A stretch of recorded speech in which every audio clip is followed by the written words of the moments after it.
কাছে দূরে যেখানে আছেন সবাইকে স্বাগত জানাচ্ছি। আমি সুলতানা রহমান, দেখছেন বাংলা নিউজ নেটওয়ার্ক এবং আমার সঙ্গে অতিথি হিসেবে রয়েছেন সাবেক কূটনীতিবিদ, খুবই অনেকে বলে বিদ্রোহী কূটনীতিবিদ হারুন আল রশিদ।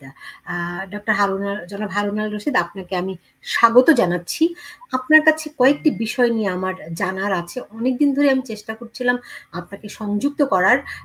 তার মধ্যে একটি প্রধান বিষয়, আমি সরাসরি আলোচনায় চলে যাচ্ছি।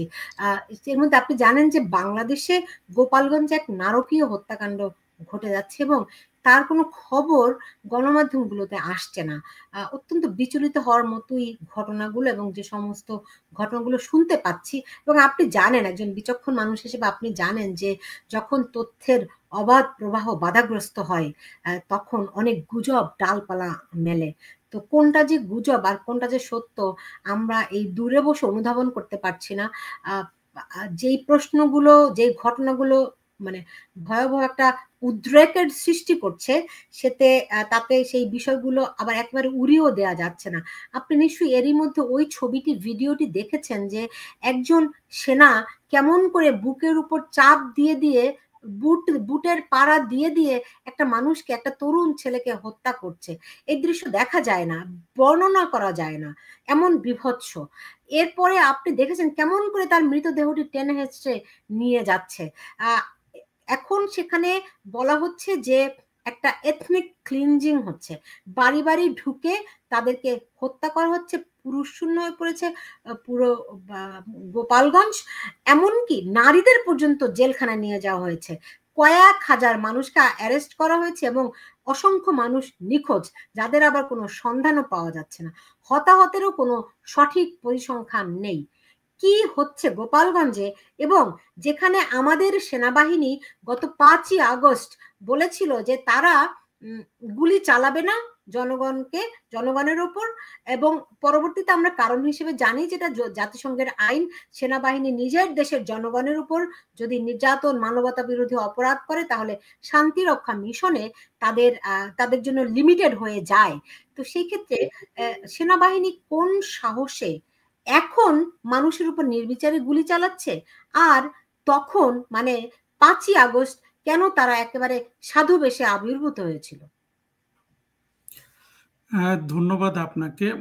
5ই আগস্ট সেনাবাহিনী, দেখেন আমরা পরে এই যে ভলকার ট্যুর, আপনি জাতিসংঘ যদি বলেন, এখানেও কিন্তু এই মৌলবাদী ইসলামিক জঙ্গিরা কিন্তু ঢুকে গেছে। ভলকার ট্যুর হলো একটা তার উৎকৃষ্ট উদাহরণ।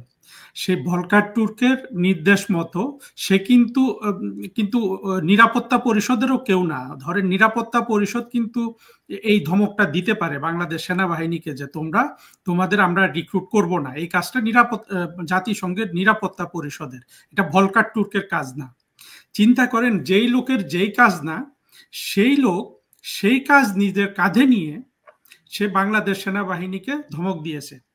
এবং আমি আমার সূত্রে জেনেছি যে এই আরেকটা টেলিফোন এসেছিল আপনার যে অ্যাসিস্ট্যান্ট মিনিস্টার বলে, যেটা ওই যে অ্যাসিস্ট্যান্ট সেক্রেটারি অফ স্টেট, এই আপনার তখন ইউএস এর যে ডোনাল্ড লু ছিল, এই লোক যে ধরেন বাংলাদেশের একজন অ্যাডিশনাল সেক্রেটারি লেভেলের কর্মকর্তা, এই অ্যাসিস্ট্যান্ট সেক্রেটারি অফ স্টেট যেগুলা, ডোনাল্ড লু বা জয়েন্ট সেক্রেটারি বলতে পারেন, আমাদের ফরেন মিনিস্ট্রিতে ডিজি, এইরকম এই একটা লোক আর এই ভলকার টুর্ক, এই দুইটার অধীনে কিন্তু পুরো জুলাই আগস্ট সেনাবাহিনী কিন্তু এদের নির্দেশে চলেছে, কিন্তু শেখ হাসিনার নির্দেশে সেনাবাহিনী কিন্তু চলে নাই। তাহলে আপনি দেখুন যে এখানে রাষ্ট্র এদেরকে পালছে, রাষ্ট্রের টাকায় এদের বেতন হয়। হ্যাঁ, শুধু জাতিসংঘের চাকরি অতিরিক্ত লোভ হাতের কাছে রাখার জন্য এরা বাংলাদেশের, যেখানে সংবিধান যখন হুমকির সম্মুখে, বাংলাদেশের নিরাপত্তা হুমকির সম্মুখে, বাংলাদেশের সবকিছু হুমকির সম্মুখে, যেখান থেকে আজকে বাংলাদেশ প্রায় ধ্বংস হয়ে গেছে, তখন সেনাবাহিনীকে সবাই বলে দেশপ্রেমিক সেনাবাহিনী। সেই দেশপ্রেমিক সেনাবাহিনী চলেছে বাংলাদেশের সরকারের অধীনে না, দুইজন ব্যক্তির অধীনে। হ্যাঁ, মার্কিন assistant secretary of state Donald লু এবং এই জাতিসংঘের হিউম্যান রাইটস কাউন্সিলের এই কর্মকর্তা ভলকার টুর্ক, এই দুজনের অধীনে এদের ইনস্ট্রাকশন কিন্তু আপনার বাংলাদেশ সেনাবাহিনী সামরিক বাহিনীগুলো শুনছে, তারা তাদের নির্দেশে চলেছে। আপনি কি চিন্তা করতে পারেন একটা দেশের জন্য, একটা স্বাধীন দেশের জন্য এটা কত বড় অবমাননাকর? সেই দেশের সেনাবাহিনী, নৌবাহিনী, বিমান বাহিনী চলে জাতিসংঘের এক কর্মচারী, একজন ইসলামিস্ট জঙ্গি ভলকার টুর্ক, আর একজন ইউনাইটেড স্টেটসের একজন মধ্যম সারির আপনার সরকারি কর্মকর্তা। এখন তারা তখন সেখানে কি বলল? তারা সেখানে বলল, আমরা যেটা শুনেছি যে আমরা নিরীহ জনগণের উপর গুলি চালাবো না 5 আগস্ট, 3 আগস্ট, 4 আগস্ট, 3 আগস্ট বোধহয় সেনাবাহিনী প্রধান ওয়াকার। দেখেন, আরেকটা জিনিস আপনাকে বলি একটু আপনার দর্শকদের জন্য। দেখুন, বাংলাদেশে আমরা এই একেবারে কোন সরকারের আমলে আমরা যে একটা সাংস্কৃতিক মানটাকে যে আমরা গুরুত্বপূর্ণ মনে করি নাই, আমরা এই দেশে ভালো শিল্পী হোক, ভালো লেখক হোক, ভালো সাহিত্যিক হোক, এই জিনিসগুলো আমরা কিন্তু বাংলাদেশে চর্চা করা ছেড়ে দিয়েছিলাম। একেবারে দুঃখজনকভাবে ক্রমাগতভাবে বঙ্গবন্ধু হত্যাকাণ্ডের পর থেকে এই অবনতি চলে এসছে। আপনার সেনাবাহিনীর কাছে, আপনার দর্শকরা কিছু মনে করবে, তবু আমি একটু ব্যাখ্যা করে বলি। ওনার কাছে উনি কি কার গানের তুলনা দিলেন? উনি আইয়ুব বাচ্চুর গানের তুলনা দিলেন। অর্থাৎ একজন সেনাবাহিনী প্রধান, তার সাংস্কৃতিক মান এখান থেকে বোঝা যায়।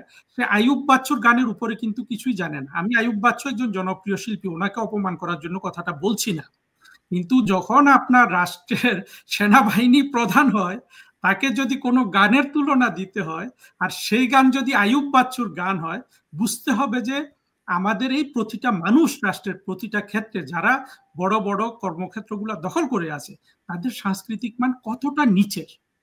যাও, তারা বলল কি আমরা সাধারণ মানুষের উপর গুলি চালাবো না, কিন্তু পরে কি দেখা গেল? এটা ছিল পুরোপুরি একটা ষড়যন্ত্র। আমেরিকা থেকে দুই থোকে টাকা এসেছে, বাংলাদেশের কাছে সরাসরি এসেছে $29 মিলিয়ন। এটা তাদের পরবর্তী প্রেসিডেন্ট একেবারে আপনার ডোনাল্ড ট্রাম্প সাহেবই বলেছেন। এদের সাথে ছিল আত্মঘাতী জঙ্গিরা, যারা এখন ফুলে ফেপে নেতা হয়ে গেছে, আপনার এনসিপির যে ছেলে মেয়েগুলো আছে এরা। সাথে ছিল জামাতে ইসলামী সহ বাংলাদেশের সব মৌলবাদী সংগঠনগুলো। তার সহযোগী হিসাবে ছিল বিএনপি এবং অন্যান্য দল। মূলত বাংলাদেশ আওয়ামী লীগ ছাড়া এবং আওয়ামী লীগের সহযোগী কিছু 14 দলের কিছু বড় বড় নেতা ছাড়া সব পুরো বাংলাদেশ কিন্তু এই ষড়যন্ত্রে পা দিল। তাহলে দেখেন, এই ষড়যন্ত্র আমি আর আপনি বলছি না, এই ষড়যন্ত্র স্বীকার করেছে জঙ্গি মাহফুজ, এই ষড়যন্ত্র স্বীকার করেছে স্বয়ং ডোনাল্ড ট্রাম্পের পক্ষ থেকে। হ্যাঁ, এই ষড়যন্ত্র পরবর্তীতে সবাই স্বীকার করেছে। আপনি যেই জঙ্গিটা আজকে মন্ত্রী হয়ে বসে আছে, আসিফ সজীব ভুঁইয়া, সেও স্বীকার করেছে যে তাদের পরিকল্পনা ছিল কিন্তু অস্ত্র হাতে নেমে যাওয়ার জন্য। এত বড় একটা ষড়যন্ত্র হয়ে গেল, সেই ষড়যন্ত্র বাংলাদেশের সেনাবাহিনী, বাংলাদেশের বাহিনীগুলো, তাদের অধীনে এতগুলো বিভিন্ন গোয়েন্দা সংস্থা থাকা সত্ত্বেও তারা কিন্তু সেগুলো জানতে পারে নাই। তারা জঙ্গিদের সহযোগী হয়েছে, তারা আপনার ষড়যন্ত্রের সহযোগী হয়েছে। ষড়যন্ত্রকারীদের যেভাবে হোক, আমরা তো এর পেছনের কারণটা হলো যে জাতিসংঘের চাকরি বাধাগ্রস্ত হবে, এটা যখন ভলকার টুর্ক ধমক দিয়েছে, সেনাবাহিনী সাথে সাথে দেশের বিরুদ্ধে চলে গেল, অর্থাৎ জঙ্গিদের বিরুদ্ধে। আর তারা জঙ্গিদেরকে, যেটা তাদের সাংবিধানিক দায়িত্ব, যেটা তাদের রাষ্ট্রীয় দায়িত্ব, যেটা তাদের চাকরির দায়িত্ব, সাংবিধানিক সরকারকে রক্ষা করা এবং যে কোনো ধরনের অনাচার সৃষ্টিকারীদের থামানো, তারা সেটা থামানোর তো চেষ্টাই করেনি। এখন বরঞ্চ আমরা কিছু খবর পাচ্ছি যে আপনার 4, 5, 3 আগস্ট, 2 আগস্ট থেকে সেনাবাহিনীর অনেক হিজবুত তাহরিরের যেসব সদস্য সেনাবাহিনীতে ঢুকেছে, এরা সিভিল পোশাকে বের হয়ে জঙ্গিদের সাথে যোগ দিয়েছে। এরাই বন্দুক দিয়ে, ওই যে একটা বুলেটের নাম বলে 7 কি যেন, ওটা দিয়ে 7.62, এটা দিয়ে তারা কিন্তু নিরীহ মানুষ এবং জঙ্গিরা জঙ্গিদের খুন খারাপই করেছে। হ্যাঁ, আমি বলছি না যে এখানে সাধারণ মানুষ যায় নাই, কিন্তু এখানে সাধারণ মানুষ গেছে একটা ষড়যন্ত্রের শিকার হয়ে। পরবর্তীতে এই ষড়যন্ত্রটা দেশি পক্ষ বিদেশি পক্ষ সবাই স্বীকার করেছে। তারপরেও কিন্তু এখনো এটাকে বলে যাওয়া হচ্ছে যে এটা একটা অভ্যুত্থান ছিল। যাও, তখন দেখেন সেনাবাহিনী জঙ্গিদের পক্ষ নিল। আর আজকে গোপালগঞ্জে নিরীহ মানুষ, তারা কোনো অস্ত্র দেখায় নাই, তারা কোনো গোলা বারুদ দেখায় নাই, তারা কোনো আপনার একটা লাঠি সোটাও কিন্তু দেখায় নাই। হ্যাঁ, এই নিরীহ মানুষগুলাকে সেনাবাহিনী বাংলাদেশের সাধারণ জনগণকে আজকে হত্যা করবে। আপনি চিন্তা করে দেখেন কোথা থেকে কোথায় চলে আসলো। আর যেই মাত্রায় বল প্রয়োগ করেছে সেনাবাহিনী গোপালগঞ্জে, যে যতগুলো আমরা অফিসিয়ালি আপনার কিছু ফিগার 5 জন পর্যন্ত আজকে জানা যাচ্ছে, এটা তো কার অফিসিয়াল? এটা হলো ইউনুসের সরকারি অফিসিয়াল। ইউনুসকে, যার 40 বছরের জীবনে এমন কোনো গুরুত্বপূর্ণ স্টেটমেন্ট নাই যেখানে সে সত্য কথা বলেছে। একটা মিথ্যাবাদী, বাটপার এবং জঙ্গি নায়কের যে সরকার, তারা বলতেছে 5 জন, অথচ আজকে দেখেন গোপালগঞ্জে কিন্তু শত শত মানুষ নিখোঁজ, হ্যাঁ, হাজার হাজার ধরপাকড় হচ্ছে। আপনি দেখেছেন কখনো বাংলাদেশের কোনো জায়গায় সামরিক বাহিনী, আর্মি, নেভি সবাইকে নামানো হয় একটা জেলার লোকজনকে দমন করার জন্য? না, দেখেন নাই। তারপরেও এখন দেখেন বাংলাদেশে যেসব লোকজন মানবাধিকার নিয়ে কথা বলতো, আপনি কতগুলো লোক চিন্তা করেন, এই যে আনু মোহাম্মদ, তারপরে এই যে ডেইলি স্টার, প্রথম আলো, অধিকার, যারা যারা বাংলাদেশে এসব নিয়ে কথা বলতো, কারো কিন্তু কোনো মায়া লাগছে না, তাই না? অথচ বাংলাদেশের সবচেয়ে দমন পীড়ন চলতেছে আজকে এই মুহূর্তে গোপালগঞ্জে, এবং যেই রকম ভয়াবহ দমন পীড়ন আমরা কিন্তু বাংলাদেশের ইতিহাসে দেখি নাই। আমরা ঢাকা শহরে কিছু উন্মাদনা দেখি। আমি 30 বছর সাংবাদিকতা করি, আমি কোনোদিনও দেখি নাই যে সেনাবাহিনীর গুলিতে বাংলাদেশিদের প্রাণ গেছে।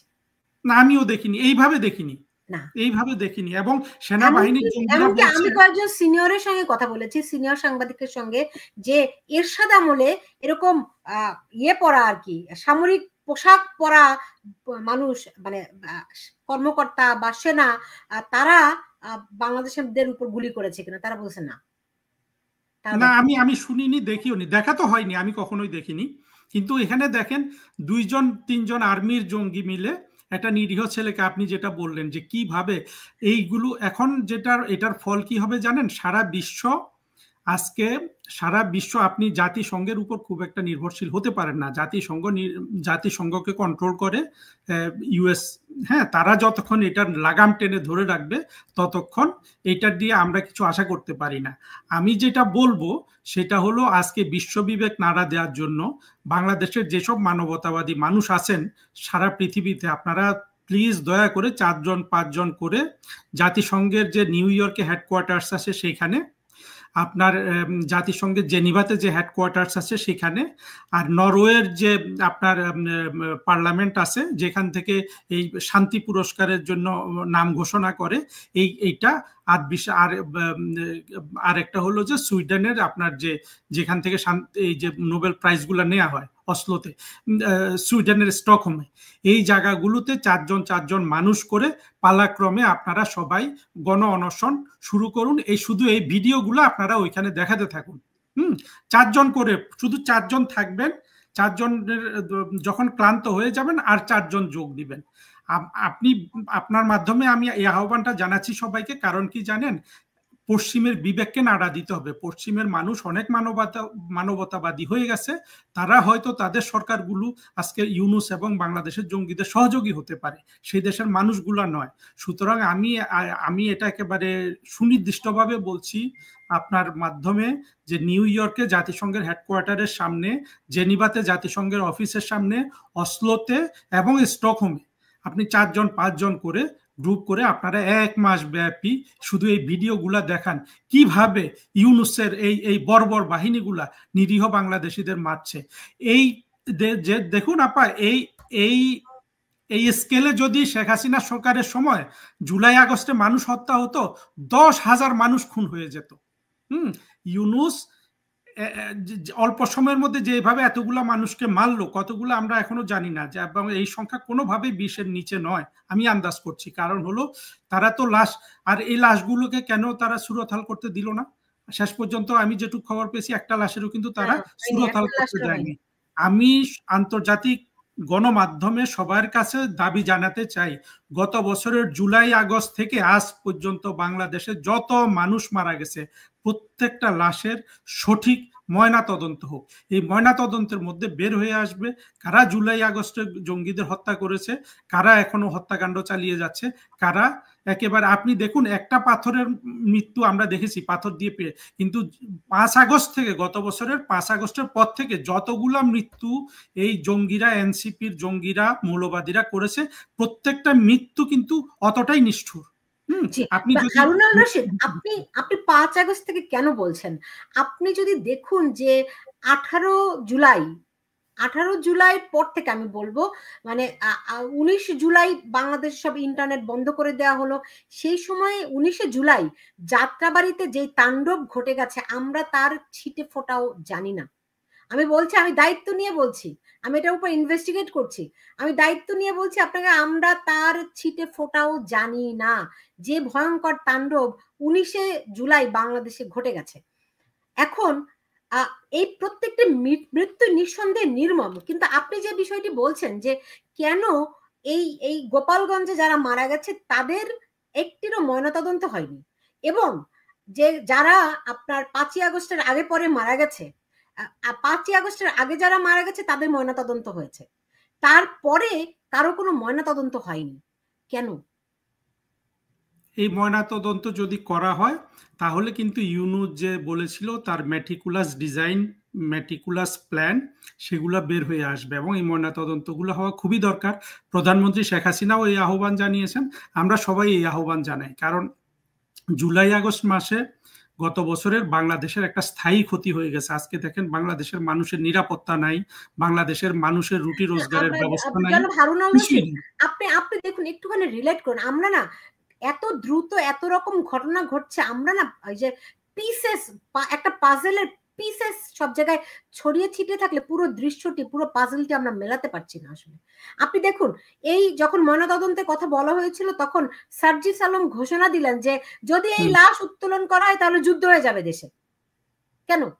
তার কি হাইট? কারণ হলো এই জঙ্গি সার্জিস নামে যে জঙ্গি, যে ছাত্র লীগের মধ্যে লুকিয়ে ছিল, এবং হাসনাত, এই আত্মঘাতী জঙ্গিগুলা তো জানে ওরাই খুনগুলা করেছে। ওরা বা ওদের সহযোগীরা পিছন থেকে গুলি করে, এবং সেনাবাহিনী থেকে বিভিন্ন অফিসাররা আপনার সিভিল ড্রেসে বের হয়ে এসে, যারা হিজবুতের সদস্য, শিবিরের সদস্য, এরা পেছন থেকে গুলি করে নিরীহ মানুষকে মেরেছে, জঙ্গিদেরও মেরেছে। যারা মারা গেছে তাদের মধ্যে নিরীহ মানুষ আছে, জঙ্গি আছে, কিন্তু এই ময়নাতদন্তগুলো হলে সার্জিসরাই যে এই হত্যাকাণ্ড ঘটিয়েছে সেটা বের হয়ে আসবে, সেই জন্য তারা এটা হতে দিতে চায়নি। ওকে, এখন ধরেন আমরা দেখলাম জাতিসংঘ, আপনিও বলছিলেন যে ভলকার টুর্ক, তিনি কিভাবে করে, তিনি নিজে বলেছেন বিবিসির টক শোতে যে তিনি সেনাপ্রধানকে বলেছেন যে যুক্ত না হতে, রাইট? জি, এবং হলে শান্তি করতে পারেন না কোনোভাবেই, তিনি একটি সার্বভৌম রাষ্ট্রে এটা তার এখতিয়ারই নাই, পারেন না। তিনি বড়জোর সরকারকে হুঁশিয়ারি দিতে পারেন, কিন্তু তিনি সেনাপ্রধানকে সরাসরি এই কথা বলতে পারেন না, তারা করেছে। এখন গোপালগঞ্জে যা ঘটছে, পুরো বাংলাদেশে যা ঘটছে, এর জন্য মানুষ কোথায় গিয়ে দাঁড়াবে? জাতিসংঘ যদি এই মেটিকুলাস ডিজাইনের অংশ হয়, মানুষের উপায়টা কি আছে? দেখুন, যেভাবে হোক এই জঙ্গি ভলকার ট্যুরকে ইউনূস তার মেটিকুলাস প্ল্যানের অংশীদার করতে পেরেছে। ইউনূস তো আগে থেকেই বিভিন্ন দেশের মানুষজন চেনে, এই ষড়যন্ত্রে সে যুক্ত হয়েছে, ভলকার ট্যুরকে সে এই ষড়যন্ত্রে যুক্ত করেছে। ইউনাইটেড স্টেটস বাংলাদেশের সরকার পরিবর্তন চেয়েছে, তারা অগ্রিম $29 মিলিয়ন পাঠিয়ে দিয়েছে। দেখেন এই টাকাগুলো কারা পেয়েছে? যাদের কথা মানুষ শোনে, মনে করেন নায়ক নায়িকা, গায়ক গায়িকা, সিনেমার, নাটকের, আপনি লেখক, কবি, সাহিত্যিক, এই লোকগুলোকে এই টাকাগুলা দিয়েছে, যারা অভিনয় করতে পারে, যারা ভালো কান্না করতে পারে। আমরা দেখেছি না কত রকম কান্না, ঢাকা বিশ্ববিদ্যালয়ের টিচার এসে কাঁদছে, আপনার বিভিন্ন নাটকের অভিনেতা অভিনেত্রীরা এসে কান্নাকাটি করছে। আজকে কোথায়? আজকে কি কেউ একটা কথা বলছে? আমি বলি এই সব কান্নাকাটিও নাকি মেটিকুলাস ডিজাইনের অংশ। এগুলো মেটিকুলাস ডিজাইনের অংশ, কারণ হলো ডিজাইনটা এত উর্বর না হলে শেখ হাসিনার মতো এত বলিষ্ঠ নেতৃত্বে সরকারকে সরানো কিন্তু এত সহজ ছিল না। মানে বলা হয় এটা হচ্ছে very well scripted and very well implemented. জি, কিন্তু আপনি আমাকে বলুন তো, আওয়ামী লীগ সরকার খুব প্রতাপশালী সরকার ছিল, তারা কেন এইগুলি বুঝতে পারলো না? এই ব্যর্থতা কি তারা নেবে? এক নম্বর প্রশ্ন। 2 নম্বর প্রশ্ন, আজকে আমরা দেখছি আন্তর্জাতিক অঙ্গনে, এটার দায় আপনিও এড়াতে পারেন না হয়তো, আন্তর্জাতিক অঙ্গনে আওয়ামী লীগ এক ধরনের বিচ্ছিন্নতায় ভুগছে, এটার দায় তারা কি নেবে? আচ্ছা ঠিক আছে, আমি দুটো কথারই উত্তর দিচ্ছি আপনাকে। প্রথম হলো যে আওয়ামী লীগ সরকার কেন এটা বুঝতে পারলো না। আওয়ামী লীগ সরকারের উপর একটা, আমি বিশ্বাস করি, একটা মনস্তাত্ত্বিক চাপ পড়েছিল। আপনার এই যে গত 10-12 বছর যে পিনাকিরা বলে আসছিল যে এই বাংলাদেশের সব ধ্বংস করে দিচ্ছে শেখ হাসিনা, বাংলাদেশটাকে ভারতের কাছে বিক্রি করে দিচ্ছে, বাংলাদেশে বিলিয়ন বিলিয়ন ডলার বিদেশে পাচার হয়ে যাচ্ছে, গুম খুন হচ্ছে অনাচারে। আমি জানি না, আমি অন্যান্য জায়গায় এই কথাগুলো বলেছি। দেখেন, এই 3টা বিষয়ে অপপ্রচার শুরু হয়। আপনার সময় থাকলে আমি একটু বুঝিয়ে বলি আপনার প্লিজ বলুন, বলুন, এই কথাগুলি জানা দরকার। জি, 3টা বিষয়ে অপপ্রচার শুরু হয়।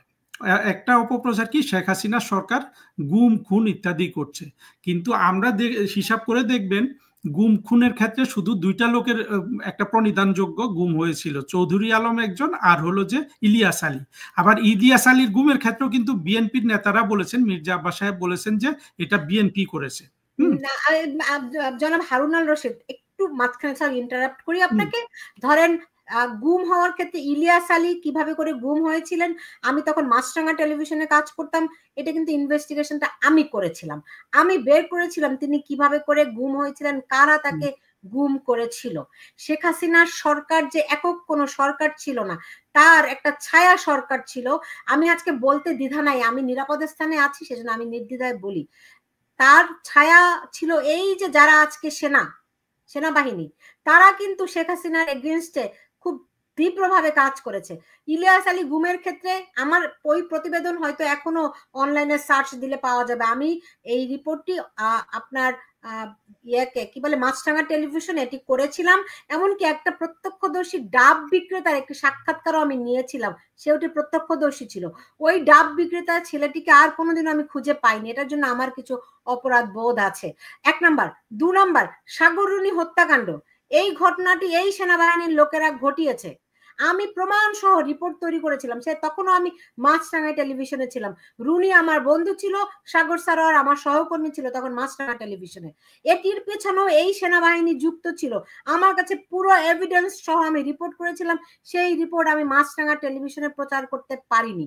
আজ আমি যখন দেখি যে এই সেনাবাহিনী আজকে মানুষের উপরে এভাবে করে বন্দুক তাক করছে, গুলি করছে, আমি যখন পাজল মেলাতে চাই সেই 2012 সালের হত্যাকাণ্ড, তার আগে সাগররুনি হত্যাকাণ্ডের আপনি দেখেন অল্প কিছুদিন আগে বা পরে ইলিয়াস আলী নিখোঁজ হয়েছিলেন, রাইট?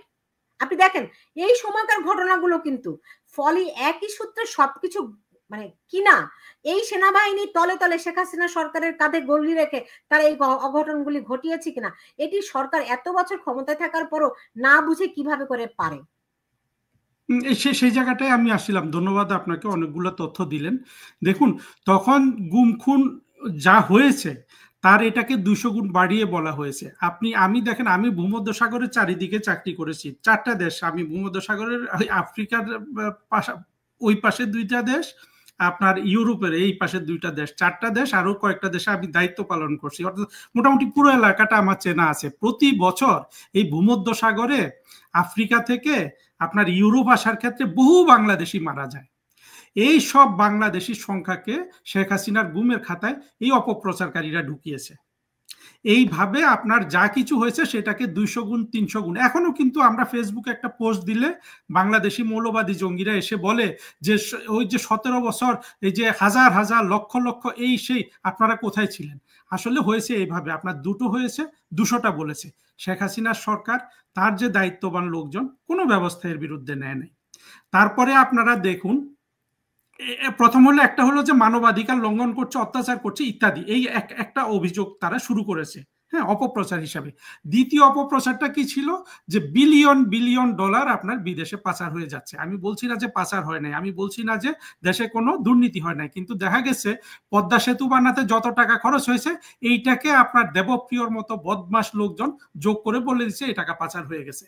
বাজেটে যদি আপনার যেই টাকাটা দেওয়া হয় তার একেবারে 70% এরা যোগ করে বলে দিচ্ছে পাচার হয়ে গেছে। এইভাবে আপনার যেখানে 2 টাকা 10 টাকা পাচার হয়েছে সেটাকে ফুলিয়ে পাপিয়ে 200 টাকা 500 টাকা বলা হয়েছে। শেখ হাসিনা সরকার কখনোই আমরা দেখি নাই গুরুত্ব নিয়ে এই অপপ্রচারের বিরুদ্ধে দাঁড়াতে। তারপরে ধরুন এই যে মানবাধিকার লঙ্ঘন, যে রাজনৈতিক অভিযোগ, দুর্নীতি, যে অর্থনৈতিক অভিযোগ, সেটা যদি 5-10% সত্যতা থেকেও থাকে, তার চেয়েও মানুষকে সবচেয়ে বেশি কাবু করেছে আরেকটা অপপ্রচারে, যে শেখ হাসিনা সরকার ভারতের কাছে বাংলাদেশকে বিক্রি করে দিয়েছে। আপনি দেখুন, আজকে আপনি যদি আপনার দর্শক, যেসব দর্শক এখনো বিশ্বাস করে, এবং বাংলাদেশে অনেক মানুষ বিশ্বাস করে যে শেখ হাসিনা সরকার বাংলাদেশকে ভারতের কাছে বিক্রি করে দিয়েছে, আপনি যদি ওই লোকগুলোকে জিজ্ঞেস করেন যে আপনি আমাকে একটা উদাহরণ দিন, আপনি যে 24 ঘন্টা জীবন যাপন করেন, সেখানে কোন কাজে আপনার মনে হয় যে শেখ হাসিনার সরকার, আওয়ামী লীগের সরকার বাংলাদেশকে ভারতের কাছে বিক্রি করে দিয়েছে? সে কিন্তু কোনো উত্তর দিতে পারবে না। সে ওই পিনাকির কাছে সোনা, সীমান্তে হত্যা, হ্যাঁ, এই ধরনের কিছু কথা বলবে, যে আপনার ট্রানজিট, ট্রান্সশিপমেন্ট ইত্যাদি। দেখুন, ট্রানজিট ট্রান্সশিপমেন্টকে মোটা দাগে জঙ্গিরা, বাংলাদেশের স্বাধীনতা বিরোধীরা বলে যে বাংলাদেশের কাছে। এক মিনিট, হ্যাঁ, যে আপনি যেটা বলছেন না, এখন বলবে কি আমরা ভারতের দালাল, হ্যাঁ, রয়ের এজেন্ট। আই ডোন্ট মাইন্ড, কেউ আমাদের বললে আমি কিছু না, আমি তো চাচ্ছি আমাকে এক বছরে, দেখুন, এক বছরে তারা একটি গোপন চুক্তিও কি দেখাতে পেরেছে? সেই জায়গায় আমি আসছিলাম, জি, সেই জায়গায় আসছিলাম। এখন দেখেন, আপনি যদি এমন কোনো আপনার অনুষ্ঠানে পান যে ভারতের কাছে বাংলাদেশ বিক্রি হয়েছে, এমন কোনো কনভিন্সড লোক যদি আমার কাছে আসে, আমি এই প্রশ্নের উত্তর নিতে রাজি আছি। সত্য কথা হলো, শেখ হাসিনা সরকার তো ভারতের কাছে বাংলাদেশকে বিক্রি করেনি। যখন ভারত ট্রান্সশিপমেন্টটা বাতিল করে দিল, অর্থাৎ বাংলাদেশের মালপত্র ভারতের উপর দিয়ে হয়ে তৃতীয় দেশে রপ্তানি হতো, তখন আমরা জঙ্গিরা এবং মৌলবাদীরা, স্বাধীনতা বিরোধীরা যেই জিনিসটাকে দেশ বিক্রি করে, সেইটার সূত্র ধরে আমরা যদি বলি, দেখা যাবে যে প্রধানমন্ত্রী নরেন্দ্র মোদী ভারতকে বাংলাদেশের কাছে বিক্রি করে দিয়েছে। অথচ এমনকি আওয়ামী লীগের সরকারও এই সুযোগ সুবিধাগুলো যে তারা ভারতের কাছ থেকে নিচ্ছে, তারা কিন্তু জনগণকে এটা জানায়নি। জনগণকে প্রধানমন্ত্রী শেখ হাসিনা জানালেন কি, কোনো একটা হয়তো আবেগের মুহূর্তে, যে উনি ভারতকে সুযোগ সুবিধা দিয়েছে, বললেন যে মনে রাখবে কি সুযোগ দিয়েছেন, যেটা একটা আন্তর্জাতিক ক্ষেত্রে একটা বিধিবদ্ধ নৈতিক সুযোগ, যে আপনি আপনার রাষ্ট্রের মধ্যে, আপনি আপনার প্রতিবেশী রাষ্ট্রের জঙ্গিদের, স্বাধীনতা বিরোধীদের, বিচ্ছিন্নতাকামীদের কোনো ঠাঁই দিবেন না। শেখ হাসিনা সরকার এটা করেছে, এটা একটা আন্তর্জাতিক আইন উনি পালন করেছেন। হ্যাঁ, এর বেশি কিছু ভারতের জন্য উনি করেন নাই, বরঞ্চ ভারত বাংলাদেশের জন্য অনেক কিছু করেছে, যেটা শেখ হাসিনা সরকারই আদায় করেছে। জনাব হারুন আল রশিদ, একদম ভারত যে কোনো দোষ নাই এটা বলা ঠিক হবে না। কারণ কি, আপনি আমাকে বলুন কোন জায়গাটায় দোষ। তিস্তা চুক্তিটা, তিস্তা আমাদের ন্যায্য অধিকার, মমতা ব্যানার্জির জন্য সেটা করতে পারেনি। এটা পুরো ভারতের আমি দোষ দিব না, এটার জন্য এককভাবে মমতা ব্যানার্জি দায়ী। এই ইস্যুটা ঠিক আছে। এই ইস্যুটা হলো কি, আপনার বাংলাদেশের সাথে ভারতের দুইটা মাত্র ইস্যুতে আপনার ইমব্যালেন্স আছে। একটা হলো আপনার এই পানি বন্টন, আপনি যেটা বললেন, আরেকটা হলো যে সীমানায় যে হত্যাগুলা হয়, বছরে 8-10টা মানুষ হত্যা হয়, প্রতিটা মানুষ বাংলাদেশি, প্রতিটা অবৈধভাবে ভারতে ঢুকেছে। ঠিক আছে, এইটা কেন হয়? এবং পানি চুক্তিগুলা, এইটার জন্য আপনি বলতে পারেন, কিন্তু এটার জন্য আপনি বলতে পারেন না যে বাংলাদেশকে ভারতের কাছে শেখ হাসিনা বিক্রি করে ফেলেছে। এখানে যে জিনিসটা, এই পানি চুক্তিগুলা এবং সীমান্তে হত্যা, এইগুলা সমাধান করার জন্য বাংলাদেশের কূটনীতি ততটা বলিষ্ঠ নয়। এগুলা করতে হলে শেখ হাসিনাকে করতে হয়। কেন করতে হবে? এটা তো কূটনীতির জিনিস। কারণ হলো, বাংলাদেশের কূটনৈতিক সেক্টরটাকে বাংলাদেশের কোনো সরকারই দাঁড়াতে দেয়নি। অর্থাৎ এই কূটনৈতিক সার্ভিস থাকা না থাকায় বাংলাদেশের কিছু এসে যায় না।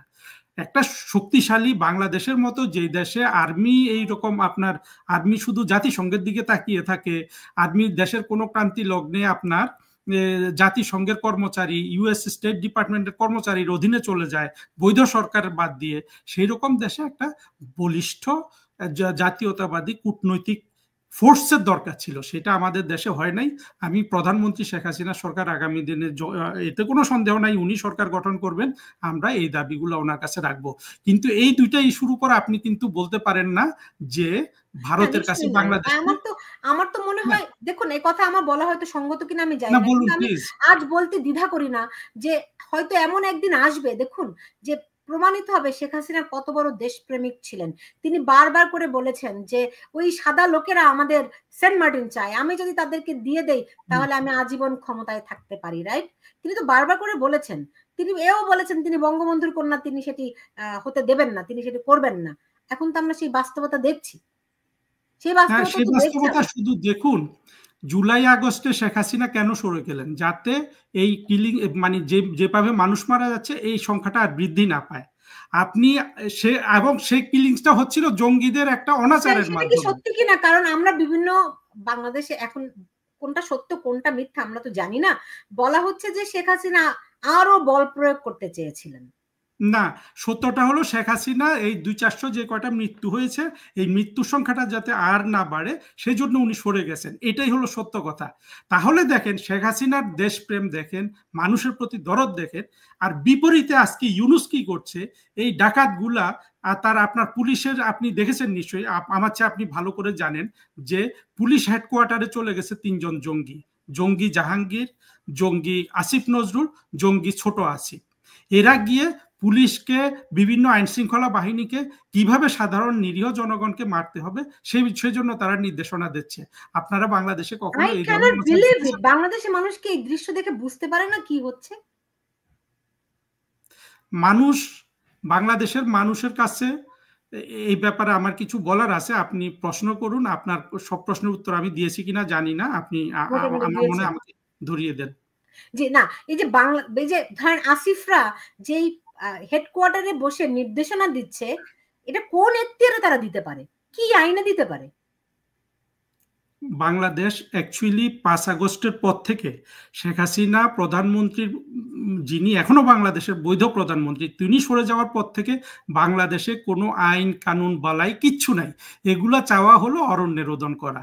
আপনার কোন আইন তারা মেনেছে? তারা সংবিধান ধরে শপথ করেছে যে আমরা সংবিধান রক্ষা করব। আপনি দেখেন এই যে জঙ্গি মাহফুজ, সে শপথ নিয়েছে এটা বলে যে আমি সংবিধান রক্ষা করব, তারপরে সে বঙ্গবন্ধুর ছবি কিন্তু আপনার এই বঙ্গভবন থেকে নামিয়েছে। এদের কাছে কোনো আইন নাই, কানুন নাই, কিছুই নাই। এদের কাছে আছে বিদেশি শক্তি, তাদের কাছে নিরাপত্তা চেয়ে এরা বসে আছে। আর এদের মনের মধ্যে হলো যে বাংলাদেশে একটা শরিয়া শাসন কায়েম করবে আফগানিস্তানের মতো। এটাই হলো ওদের ওদের চূড়ান্ত লক্ষ্য। জি। এখন আন্তর্জাতিকভাবে মানে গোপালগঞ্জে যা হচ্ছে, এটির জন্য আপনি বলেছেন যে জাতিসংঘ সহ আন্তর্জাতিক সংস্থাগুলোর হেডকোয়ার্টারের সামনে আপনি বলেছেন অন্তত 4 জন করে বসে থাকে প্রতিবাদ জানানো, ভিডিওগুলি দেখানো। এর ভিডিওগুলো বাইরে মানুষকে দেখাবে। জি, এর বাইরে বাংলা মানে বাংলাদেশের অভ্যন্তরে আপনি জানেন যে আওয়ামী লীগের তরফ থেকে একটি হরতাল ডাকা হয়েছে আগামী রোববার 20 জুলাই।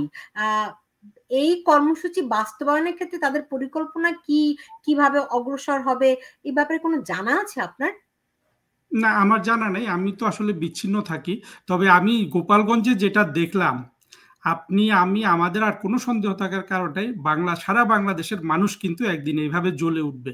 সেই দিন কিন্তু ইউনূসটা, হয়তো ইউনূস পালিয়ে যাবে, ওই যে তার সাথে যে আরেক বাটপার আছে খলিল পালিয়ে যাবে, আরো কিছু উপদেষ্টা হয়তো এক বিমানে পালিয়ে যাবে, বাকি সবাই বাংলাদেশে ধরা পড়বে। এবং ওরা যেই পরিমাণ নিষ্ঠুরতা বাংলাদেশের মানুষের সাথে করছে, সেদিন মানুষ কিন্তু ওদের প্রতি সেই রকমই নিষ্ঠুর হবে। এটা আটকানোর কোনো সুযোগ নাই।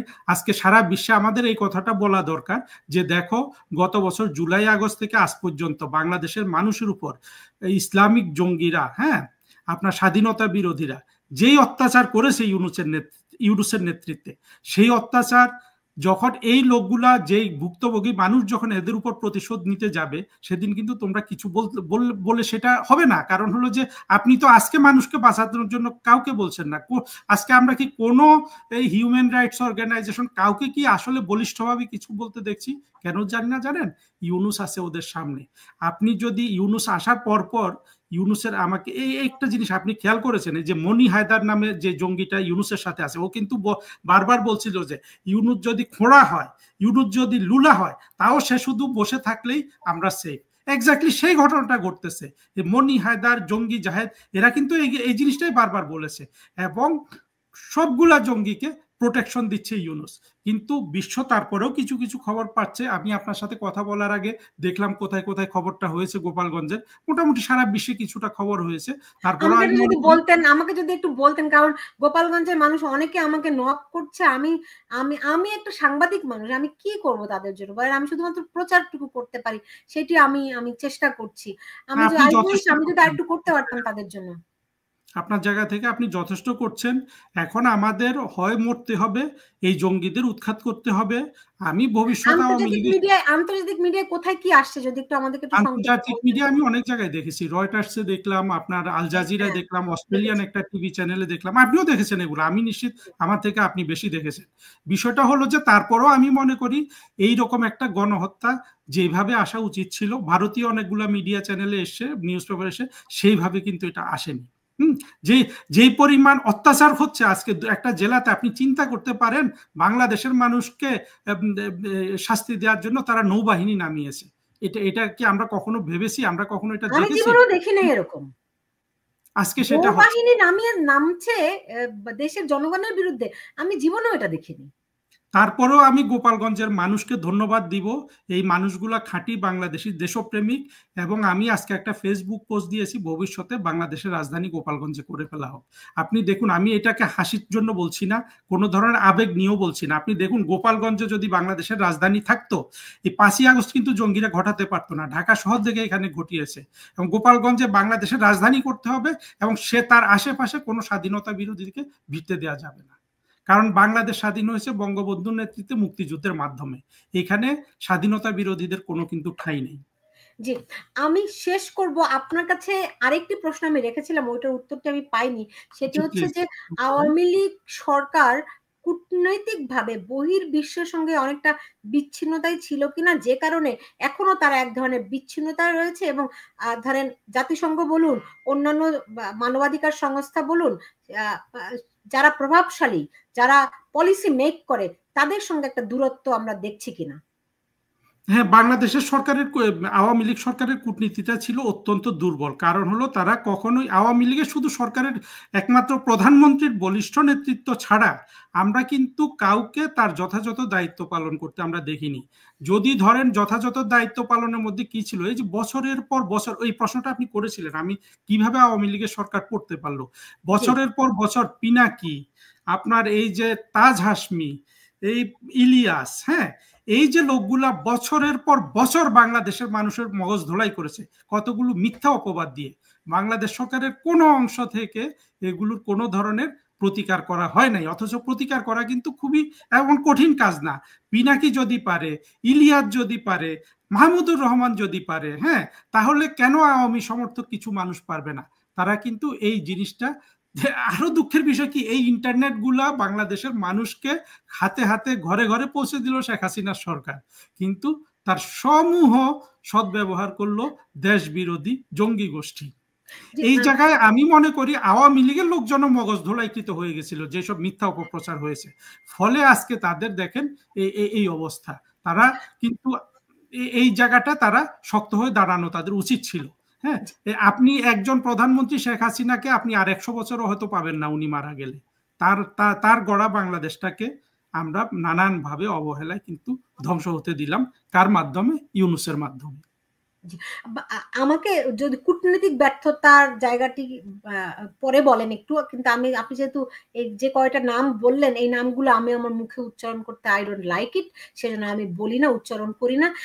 এরা ধরেন, আপনি একটা কূটনীতিক, আপনি জানেন যে এরা যখন বিদেশে বসে বাংলাদেশকে অস্থিতিশীল করার পায়তারা করছিল, তখন সরকার কি কূটনৈতিকভাবে এদের মোকাবেলা করতো কিনা, ওই যে সমস্ত দেশে, তারা আমেরিকায় আছে, তারা ফ্রান্সে আছে, ওই দেশের সঙ্গে যোগাযোগ করে এদেরকে প্রতিহত করতে পারতো কিনা, সেই উদ্যোগ একেবারে পারতো, এখনো পারা সম্ভব যদি বলিষ্ঠ উদ্যোগ নেওয়া হয়।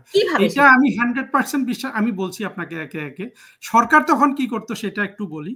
হ্যাঁ, সরকার কি করতো, তাদের একটা মন্ত্রী, মানে মিনিস্টারিয়াল কমিটি ছিল, 4-5 জন মন্ত্রী, এটা লিড করতো আপনার ওই যে মুক্তিযুদ্ধ বিষয়ক যে মন্ত্রী ছিলেন উনি, সাথে ছিল স্বরাষ্ট্রমন্ত্রী, ফরেন মিনিস্টার, এরকম কয়েকজন, আরেকজন তথ্যমন্ত্রী। তারা কি করতো দেখেন, এই যে এগুলো তো তারা কি করতো, এই সবাই মিলে ডিসিশন হতো যে প্রত্যেকটা দূতাবাসে একটা করে চিঠি দিতে হবে এদের বিরুদ্ধে ব্যবস্থা নেওয়ার জন্য। এইরকম একটা চিঠি আমি নিজে ড্রাফট করেছি, আমি নিজে লিখেছি, আমি যখন ঢাকায় হেডকোয়ার্টারে চাকরি করি, মোমেন সাহেব সেটা সই করে সব অ্যাম্বাসেডরদের পাঠিয়েছে। অ্যাম্বাসেডররা এই ধরনের চিঠি আসলে কি করে, জাস্ট তাদের ড্রয়ারে রেখে দেয়।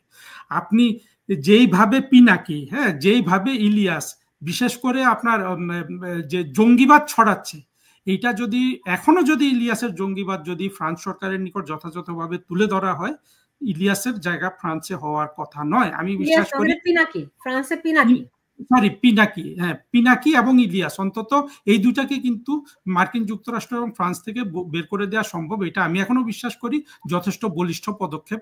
এবং এগুলো বোঝানোর মতো মানুষ নেই। আমরা তো দেখেছি যেসব ফরেন মিনিস্টার প্রধানমন্ত্রী শেখ হাসিনা নিয়োগ করতেন, এরা পুরোপুরি পররাষ্ট্র মন্ত্রণালয়ে যে ছেলেগুলা জামাত বিএনপির, এবং এটা জামাত বিএনপি অধিকৃত একটা মিনিস্ট্রি। আপনার অন্য কোনো মিনিস্ট্রিতে এত রেডি অফিসার নাই, বা আছে কিনা আমি জানি না। আপনার মনে করেন হেফাজত আসলে কিংবা জামাত আসলে ক্ষমতায় কিংবা বিএনপি আসলে তারা সাথে সাথে এটা এটা একটা সাজানো গোছানো একটা ঘর। আওয়ামী লীগের মন্ত্রীরা এটা তৈরি করেছে। হ্যাঁ, আপনি ওদের জন্য আর নতুন করে কিছু কাজ করতে হবে না।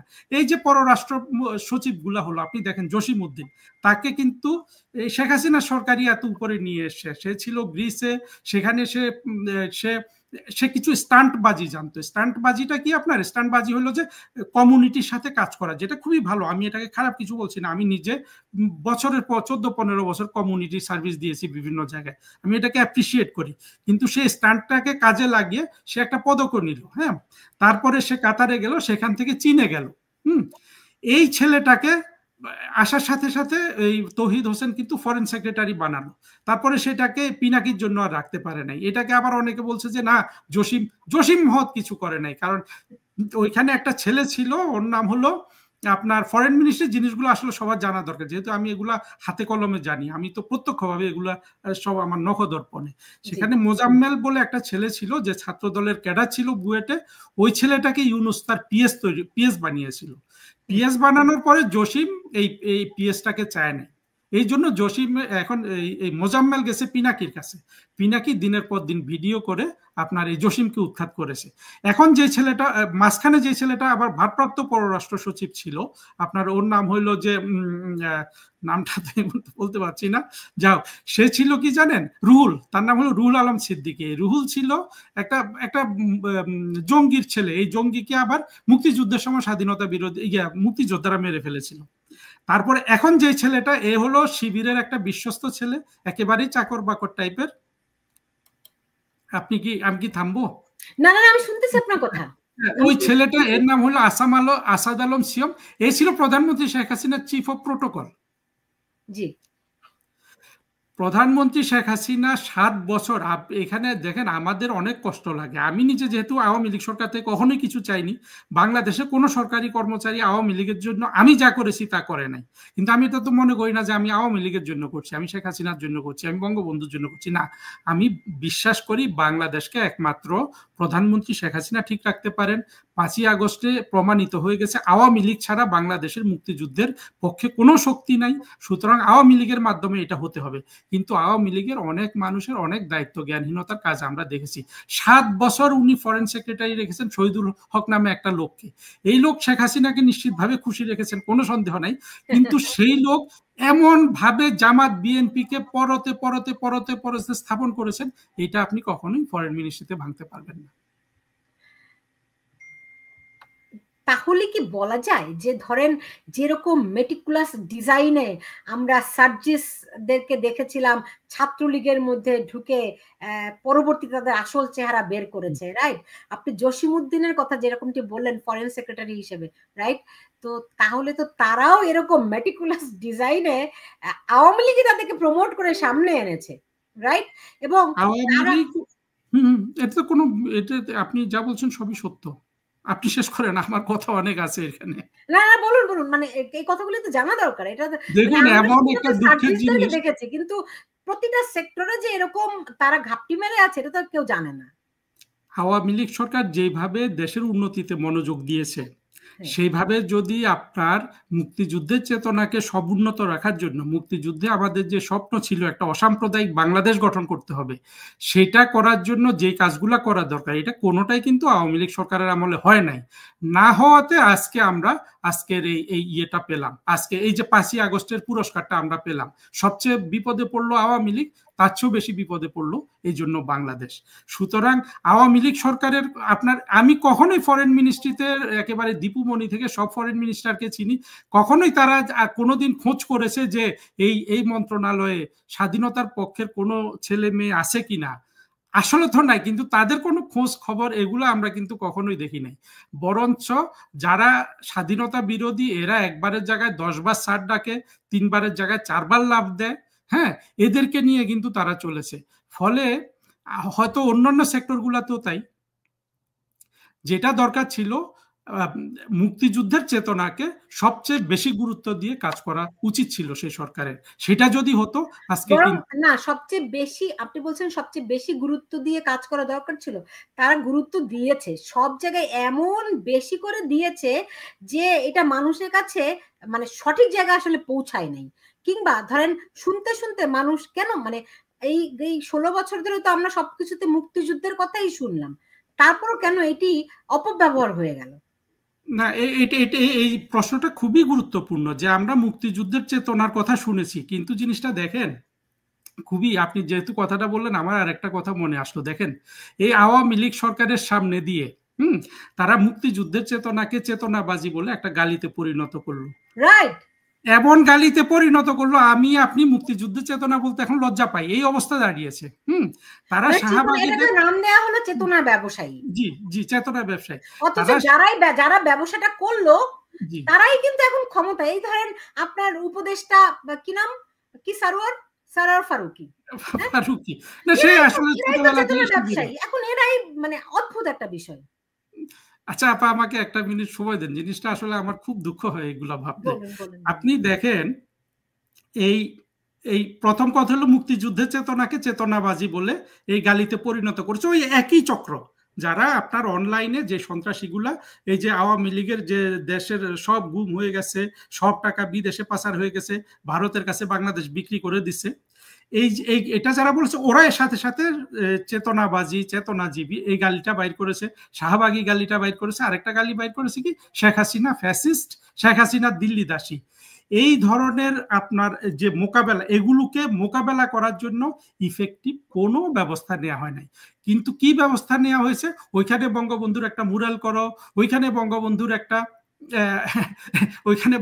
একটা ভাস্কর্য বানাও, যেখানে টাকা পয়সা আছে শুধু সেখানে তারা কাজ করেছে, কিন্তু সেইখানে আমরা প্রজ্ঞার কোনো পরিচয় পাই না। আমি আপনি আমার মনে একদিকে বললেন, আমরা তো শুনেছিলাম আওয়ামী লীগের নাকি 10,000 না 10 লাখ সাইবার যোদ্ধা আছে, পলক তাই বলেছিল। কোথায় তারা? আমি তো জানতে চাই কোথায়। আমি তো ওইটাই বলছি আপা, আপনাকে আমি ওইটাই বলছি যে প্রধানমন্ত্রী শেখ হাসিনা সরকার এই কাজগুলা আপনার একটা চমক হিসাবে হয়তো করেছে, কিন্তু ইফেক্টিভ যেই ব্যবস্থাগুলো নিলে কার্যকর হয়, যে ব্যবস্থাগুলো নিলে মানুষের মনে মুক্তিযুদ্ধের চেতনা আপনার বীজ বপন করে, যে ব্যবস্থাগুলো নিলে আপনার মুক্তিযুদ্ধের চেতনাকে চেতনাবাজি বলে গালি দিতে পারবে না, সেই কার্যকর ব্যবস্থাগুলো নেয় নাই। কারণ হলো সেই সরকারে যথাযথ প্রজ্ঞা, মেধা এবং চিন্তার সমাহার ছিল না, যা ছিল একেবারেই আপনার অত্যন্ত দায়িত্ব জ্ঞানহীন কিছু, আর যার ফলে 5ই আগস্ট ঘটলো, আমরা সবাই আজকে বিদেশে পালিয়ে বেড়াচ্ছি। জি, বুঝতে পেরেছি। আমি আজকে শেষ করব। আপনি জানেন যে রোববার দিন আওয়ামী লীগ হরতাল ডেকেছে। কি পরিস্থিতি আপনার চলছে গোপালগঞ্জে, আমি একটু সেইটা দেখিয়ে আসতে চাই। এবং আমি জানি না আওয়ামী লীগ তার অঙ্গ সংগঠন কিভাবে করে এই হরতালটি পালন করবে, কিন্তু এই কর্মসূচির একটা প্রতিবেদন আমার কাছে আছে এবং গোপালগঞ্জের যে অবস্থা সেটি নিয়ে আমার একটা প্রতিবেদন আছে, সেটি আমি আপনাকে দেখাতে চাই একটু। জি,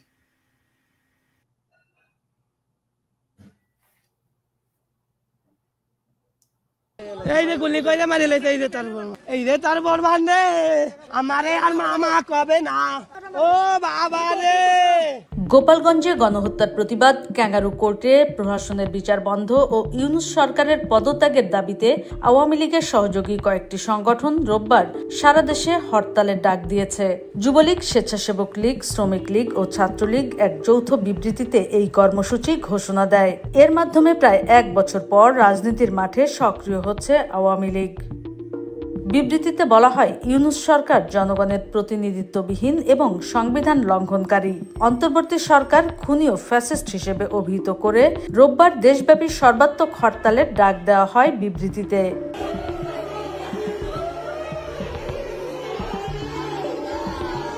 ডক্টর ইউনূসের বিরুদ্ধে ক্রমশ জমছে ক্ষোভ, তৈরি হচ্ছে প্রতিবাদ।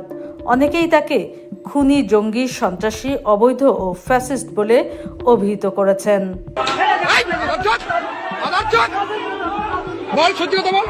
যৌথ বিবৃতিতে বলা হয়, ইউনূস নিয়ন্ত্রিত বাংলাদেশের অস্থায়ী সরকার পুণ্যভূমি গোপালগঞ্জের সাধারণ মানুষ, ছাত্র, শ্রমিক, নারী এবং আওয়ামী লীগ ও ছাত্রলীগ কর্মীদের উপর নির্বিচার নিষ্ঠুরভাবে গুলি চালিয়েছে।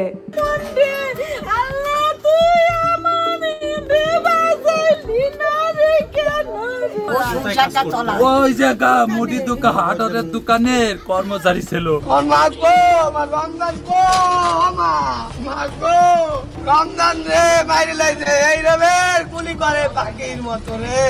ছেলের বিচার আমি চাই, এই বিচার যদি না পাই ভালো, তাহলে আমার আরো কি হবে জানি না।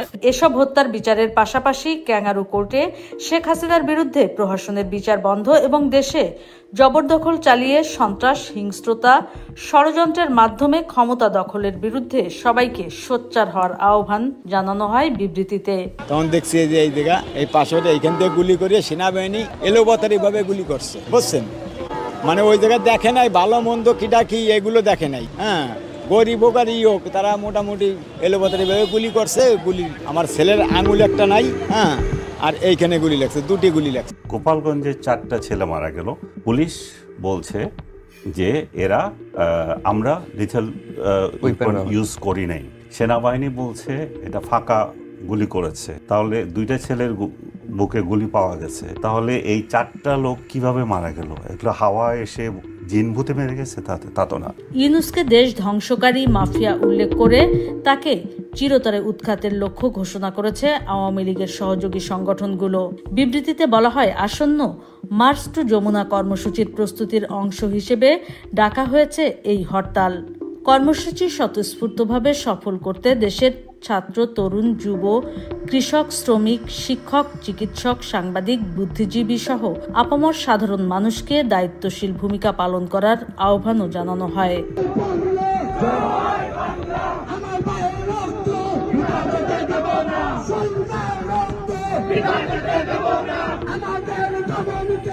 এদিকে গোপালগঞ্জে নির্বিচারে হত্যার প্রতিবাদ সভা হয়েছে যুক্তরাষ্ট্রে।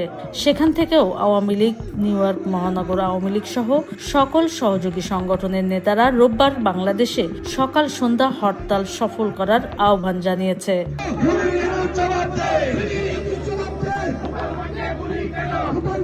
Desk report, Bangla news network.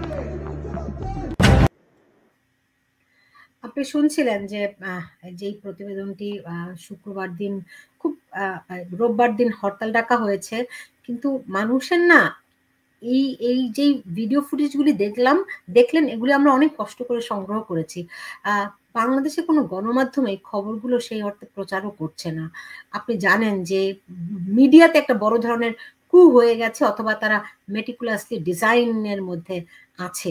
তো এরকম একটা অবস্থায় গোপালগঞ্জের মানুষের জন্য আপনার কি পরামর্শ থাকবে? আর এই ঘটনায় যারা মানে সক্রিয় হতে পারে বলে আপনি মনে করছেন, কিভাবে তারা ভূমিকা রাখতে পারে? দেখুন, এটা এমন একটা সিচুয়েশন, আমরা কখনো কিন্তু বাংলাদেশে এমন বোবা, কালা, ডাকাত সেটি দেখি নাই। আমরা সরকার দেখেছি, ভালো হোক মন্দ হোক। এখন যারা আছে দখল করে, এদেরকে সরকার বলার কোনো সুযোগ নাই। এটা হলো একেবারে দস্যু শ্রেণীর একটা জঙ্গি গোষ্ঠী। এদেরকে বাংলাদেশের মানুষ আজ হোক কাল হোক, যদি কেউ কিছু না হয়, আমি অত্যন্ত আশাবাদী এবং আমি আমার অন্তরের বিশ্বাস থেকে বলছি, প্রধানমন্ত্রী শেখ হাসিনা অচিরেই আবার বাংলাদেশ শাসন করবেন। আর গোপালগঞ্জের মানুষ যে সাহস দেখিয়েছে, এই সাহস সারা বাংলাদেশে ছড়িয়ে পড়বে। গোপালগঞ্জের মানুষকে আমার হাজার সালাম। এটা একটু বেশি বেশি বলেন না যে শেখ হাসিনা আবারও এসে দেশ শাসন করবে। এটা মানুষের কাছে তো তাকে ফিরতে হবে, আগে না মানুষের কাছে তাকে ফিরতে হবে। মানুষের কাছে তো তাকে ফিরতে দেখছি না। না, কেন হবে জানেন? জিনিসটা কয়েকটা পর্যায়ে আছে। এটা হয়তো আপনারা আমাদের কারো কারো কাছে আজকে বেশি মনে হচ্ছে। পর্যায়টা কি জানেন? ধরেন আপনি জঙ্গিতে সারা বাংলাদেশ ভরে গেছে, যেটা তো ভরে গেছে আমরা দেখছি, তাই না? আসিফ, নাহিদ, এরা পুরো দেশ এখন কন্ট্রোল করছে। সেখানে শেখ হাসিনা বা আওয়ামী লীগ কিছু পেল না, ইউনুস আছে কিছু পেল না। কিন্তু যেভাবে বাংলাদেশের অর্থনীতি ভেঙে পড়েছে, যেভাবে আগামী 1 বছরের মধ্যে বাংলাদেশের পুরা গার্মেন্ট শিল্প আপনার ধ্বংস হয়ে যাওয়ার পথে আসছে, এই জায়গাতে এবং যত দিন আপনি এটা আমার কাছ থেকে লিখে নিতে পারেন আপা, এবং আমাকে আজীবন জিজ্ঞেস করতে পারেন, আমি এটা আপনাকে লিখে নিতে বলছি। যতদিন জুলাই আগস্টের সহযোগিতা বলতে কি, সবাই এমনকি বিএনপি, এরা যতদিন বাংলাদেশে ক্ষমতা থাকবে, রাষ্ট্র শাসন করবে, ততদিন বাংলাদেশে একটা ফুটো পয়সা বিদেশি বিনিয়োগ আসবে না। বিদেশি টাকা ছাড়া আপনি বাংলাদেশের মানুষের সমস্যা কিভাবে সমাধান? চিরকাল আওয়ামী লীগ ক্ষমতায় থাকবে বাংলাদেশে? এবার যদি আওয়ামী লীগ ক্ষমতায় আসে, আওয়ামী লীগের আর আগের ভুলগুলো করার কোনো সুযোগ থাকবে না। কারণ আওয়ামী লীগের আপনার গ্রাসরুট লেভেলের অনেক নেতাকর্মীর সাথে আমার ফেসবুকের মাধ্যমে পরিচয়। এরা সবাই আমার ভাই বোন, আমি কাউকে চিনি না, তারাও আমাকে চেনে না। তাদের মধ্যে আমি মাটির টান দেখতে পাচ্ছি, তাদের মধ্যে মুক্তিযুদ্ধের চেতনা দেখতে পাচ্ছি, তাদের মধ্যে সব সঠিক অনুভূতিগুলা দেখতে পাচ্ছি, যেটা আওয়ামী লীগের মন্ত্রীদের মধ্যে আমি দেখিনি। সুতরাং মন্ত্রীগুলা তো বয়স হয়ে গেছে না, ওরা আর কয়দিন থাকবে? এই ছোট ছোট ছেলে মেয়েগুলা কিন্তু দেশ চালাবে। এরা এরা শিখে গেছে যে যেই বিপদে তাদেরকে প্রমোট করেনি আওয়ামী লীগ, তো ওই আপনি যাদের কথা বলছেন তাদেরই প্রমোট করেছে। আপা শুনুন, এবার করতে বাধ্য হবে, আর কোনো বিকল্প কিন্তু নাই। হ্যাঁ, আর একটা বিকল্প আছে, বাংলাদেশ পুরোপুরি আপনার একেবারে পাথরের যুগে চলে যাওয়া, আফগানিস্তানের মতো। এটা যদি বাংলাদেশের আওয়ামী লীগ তো সেরকম কোনো কিছু দেখাচ্ছেও না যে তারা যদি ফিরে আসে তাহলে তারা কিরকম বাংলাদেশ উপহার দেবে, কিরকম নেতৃত্ব উপহার দেবে, সেরকম নমুনা আমরা 1 বছরে দেখতে পাইনি। আমার মনে হয় এই ক্ষেত্রে আমরা প্রধানমন্ত্রী শেখ হাসিনার প্রজ্ঞার উপর নির্ভর করি। ওনার চেয়ে তো পোড় খাওয়া আমি আপনি কেউ না। যদিও আমি নিজে প্রধানমন্ত্রী শেখ হাসিনার অনেক সমালোচনা করি, সমালোচনা এই জন্য করি যে আমি ওনাকে অনেক ভালোবাসি, কিন্তু আমি উনি যেইভাবে রাষ্ট্র পরিচালনার জন্য লোকজন চুজ করেন, সেই জায়গায় আমার কিছু কথা আছে। সেটাও আমি তাকে পুরো দোষ দিতে পারি না, কারণ 2006 থেকে 8 পর্যন্ত আপনি দেখেছেন আওয়ামী লীগের সিনিয়র নেতারা ওনার সাথে কিন্তু বেইমানি করেছে। সেই ধাক্কাটা হয়তো উনি এখনো সামলে উঠতে পারেননি। কিন্তু এইবার উনি যেই অপমানের শিকার হলেন, আমরা যে অপমানের শিকার হলাম শুধু মুক্তিযুদ্ধের পক্ষে মানুষ বলে, আমি তো কখনো, আমি চাকরি করেছি 24 বছর, আমি যেসব জায়গায় চাকরি করেছি, আমি বিএনপি যদি ক্ষমতায় থাকতো আমি এর চেয়ে ভালো পোস্টিং এ যেতাম। এর কারণ হলো কি, আমি তো পোস্টিং চাই না, আমি লেখালেখি করি, আমি একটু ইন্টেলেকচুয়াল সাইডে থাকতে চাই। আমার কাছে বড় চাকরিতে বড় বড় পোস্ট পজিশন ওগুলো গুরুত্বপূর্ণ ছিল না। কিন্তু আমি আওয়ামী লীগের মন্ত্রীদের, বিশেষ করে ফরেন মিনিস্ট্রিতে আমি দেখেছি এরা না বোঝে কূটনীতি, না জানে কূটনীতি, এরা না বোঝে, এরা শুধু বোঝে কিভাবে ওই যে আওয়ামী লীগের মধ্যে আপনার কি মনে হয়, আমি সরি আমি পুরো আওয়ামী লীগের মধ্যে কি আপনি বুদ্ধিবৃত্তিক চর্চা দেখেন? আমি তো দেখি সেটা করতে হবে, সেটা তো দেখিনি। সেটা তাই বলে যে বাংলাদেশে বুদ্ধিবৃত্তিক চর্চাকে ফিরিয়ে আনা যাবে না, ততটা খারাপ অবস্থা এখনো না। সেটা আনতে হবে, সবকিছু আনতে হবে। এবং আমি দেখতে পাচ্ছি আওয়ামী লীগের যারা একেবারে আপনার এখনো অল্প বয়সী নেতাকর্মী আছে, তারা এর জন্য প্রস্তুত হচ্ছে। এবং আপনি আমরা যারা কিছুটা বুঝি, আমরা সবাইকে আমরা উৎসাহিত করি, কারণ বাংলাদেশ আমাদের এই দেশটা লাগবে, অথবা আমরা কোনোদিন আর এই দেশে ঢুকতে পারবো না। কারণ হলো যে বাংলাদেশ আফগানিস্তান হয়ে যাবে, যে বাংলাদেশ পাকিস্তান হয়ে যাবে, সেই বাংলাদেশে ফিরে যাওয়ার আমার কোনো ইচ্ছা নেই। নিশ্চয়ই বাংলাদেশ আফগানিস্তান হবে না, পাকিস্তান হবে না, বাংলাদেশের মানুষ এটি রুখে দেবে, এইটুকু ভরসা আস্থা আমি রাখতে চাই। আমরা আমার দেশের মানুষ, আমি বুঝি আমরা যেরকম, আমার দেশের মানুষও তো সেরকমই, বেশিরভাগ মানুষই আমাদের মতোই। আমরা একটু আবেগী, আমাদের আবেগ বেশি, আমরা ভুল করি, কিন্তু ভুলটি আমরা শুধরে নিতেও কিন্তু খুব বেশি দেরি করি না। নিশ্চয়ই বাংলাদেশের মানুষ অনুধাবন করবে যে খুব দ্রুতই তারা এই যেই প্রতারণার শিকার তারা হয়েছে, নিশ্চয়ই সেটি বুঝতে তারা পারবে এবং দ্রুত ঘুরে দাঁড়াবে। তবে আওয়ামী লীগের হাত গুটিয়ে বসে থাকার কোনো সুযোগ নাই যে এরা খারাপ দেখে মানুষ আওয়ামী লীগকে বেছে নেবে। আওয়ামী লীগকেও তাদের ভুল শুধরে আসতে হবে। আপনি যে ভুলগুলি আজকে বললেন, নিশ্চয়ই আমি বিশ্বাস করি আওয়ামী লীগের যারা হাইকমান্ড রয়েছেন তারা এই বিষয়গুলি অনুধাবন করছেন এবং সঠিক সিদ্ধান্তও তারা গ্রহণ করবেন, এবং নিশ্চয়ই দিন শেষে মানুষই সকল সিদ্ধান্ত নেবে। মানুষের কাছে সবাইকে ফিরতে হবে। কিভাবে করে ফিরবে আর মানুষ কিভাবে করে গ্রহণ করবে সেটি তো দেখতে হলে আমাদেরকে নিশ্চয়ই অপেক্ষা করতে হবে। কিন্তু এখন গোপালগঞ্জে যেই মানবতা ভুলুণ্ঠিত হচ্ছে তা দেখার জন্য বিশ্ববাসীর প্রতি আহ্বান জানাচ্ছি, এবং যে যেখানে আছে দাঁড়িয়ে থেকে এই আজকে মানবতার জন্য দাঁড়াতে হবে এ ব্যাপারে কোনো সন্দেহ নেই। নিশ্চয়ই প্রত্যেকের জায়গা থেকে অবস্থান গ্রহণ করবে সেই প্রত্যাশা রেখে বিদায় নিচ্ছি। এবং জনাব হারুন আল রশিদ, আপনাকে অনেক ধন্যবাদ জানাচ্ছি আমার সঙ্গে আজকে যুক্ত হওয়ার জন্য। আপনি ভালো থাকুন। আপনাকে অনেক ধন্যবাদ। জি, এবং দর্শক আপনারা যারা এতক্ষণ আমার সঙ্গে ছিলেন আপনাদেরকে অনেক ধন্যবাদ জানিয়ে বিদায় নিচ্ছি। সবাই ভালো থাকুন।